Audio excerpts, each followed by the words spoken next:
Saudara, informasi lainnya, penjabat Wali Kota Makassar Rudy Djamaluddin berkomitmen menegakkan aturan netralitas ASN dalam Pilkada Kota Makassar. Berikut pernyataan penjabat Wali Kota Makassar Rudy Djamaluddin. Oke, ya. Selamat sore Pak Wali. Terima kasih terima kasih pada kesempatan saat ini Pak. Ya, kita tahu Makassar dan beberapa kota lain di Sulawesi Selatan akan melaksanakan pilkada. Ya. Bagaimana infrastruktur yang dipersiapkan untuk menjelang pilkada ini?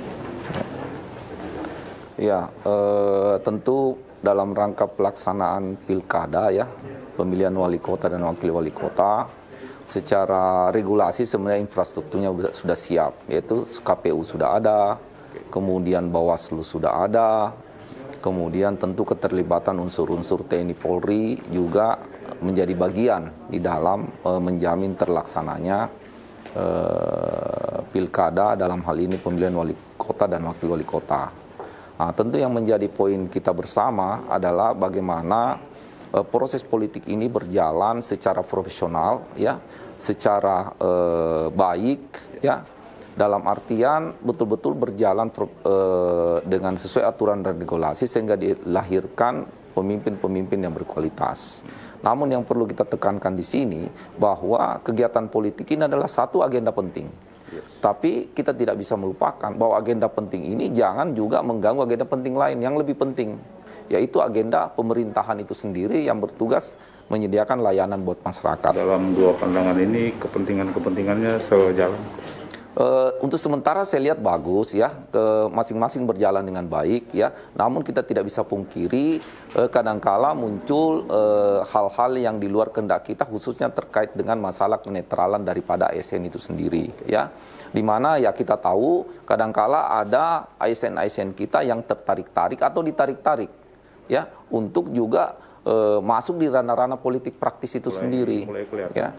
Untuk saat ini saya lihat masih berjalan bagus ya, makanya kami senantiasa tidak ingin menyebabkan ASN kita nanti terjerumus ya atau kena sanksi akibat kenetralisan tersebut. Oleh karenanya kami menghimbau terus Pak, bahwa tolong ASN ingat fungsi dan tupoksinya, bahwa kita adalah pelayan masyarakat. Role-nya sudah ditetapkan.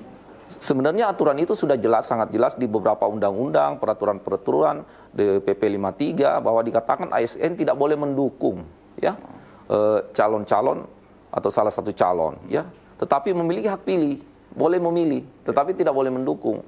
Nah, kenapa ini perlu? Supaya ASN kita di dalam melaksanakan fungsi pelayanan kepada masyarakat tidak terganggu, tidak terkontaminasi, tetap melakukan pelayanan sebagaimana mestinya, melayani semua rakyat kalangan. Tidak ada warna di dalam melayani. Nah itu, oleh karenanya pada kesempatan ini saya ingin menghimbau pula bahwa seluruh kegiatan-kegiatan pemerintahan untuk tidak terlalu mudah dikait-kaitkan dengan masalah politik-politik praktis tadi, supaya jangan ditarik-tarik kita.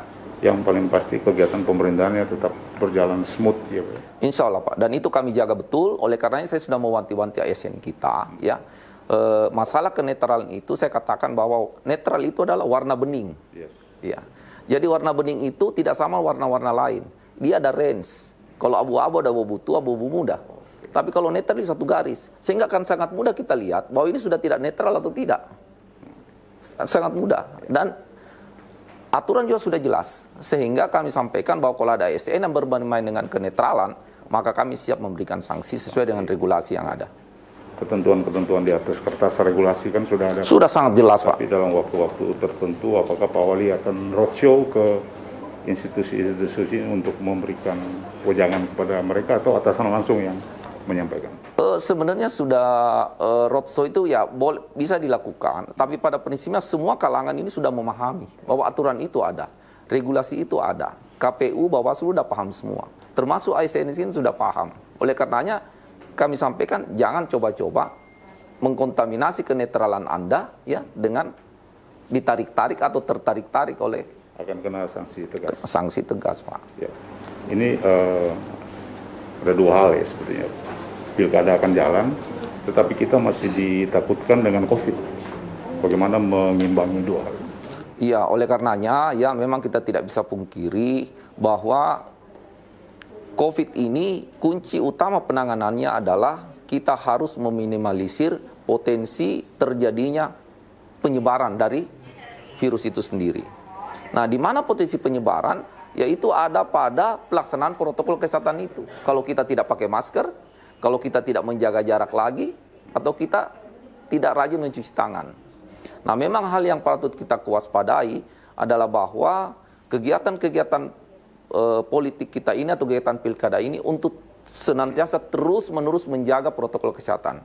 Memang kita sayangkan, pada saat pendaftaran saja kemarin, kami melihat sudah beberapa paslon-paslon itu tidak mengindahkan lagi protokol kesehatan di dalam proses pendaftaran.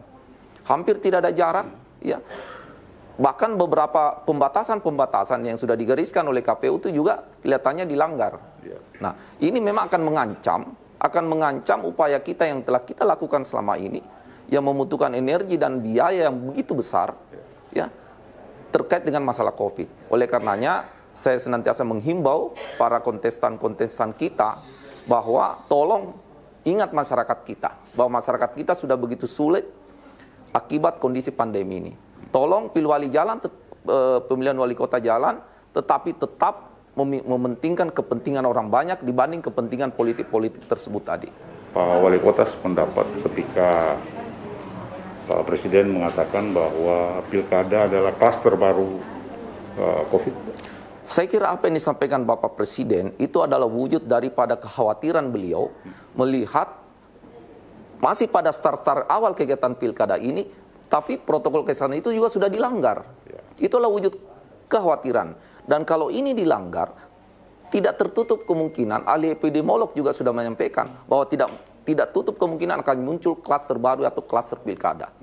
Kalau itu terjadi, itu akan sangat membahayakan masyarakat kita karena akan menyerap energi dan anggaran yang begitu besar.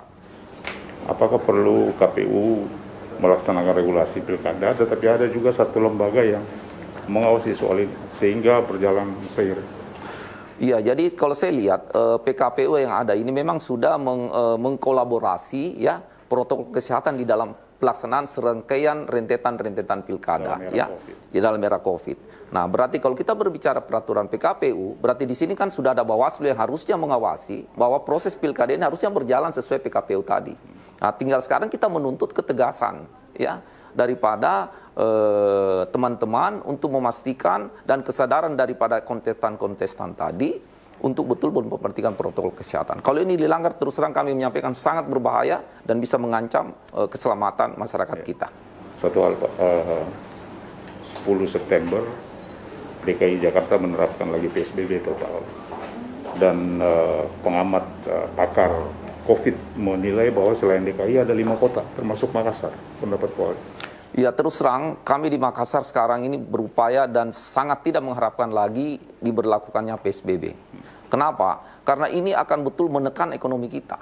Dan yang kita takutkan, batasan tekanan ekonomi ini, itu ada batas sedemikian tekanannya sehingga bisa menyebabkan yang terjadi yang disebut dengan krisis ekonomi. Ya, kalau terjadi krisis ekonomi akan menyebabkan krisis sosial. Nah, ini yang kita takutkan, Pak.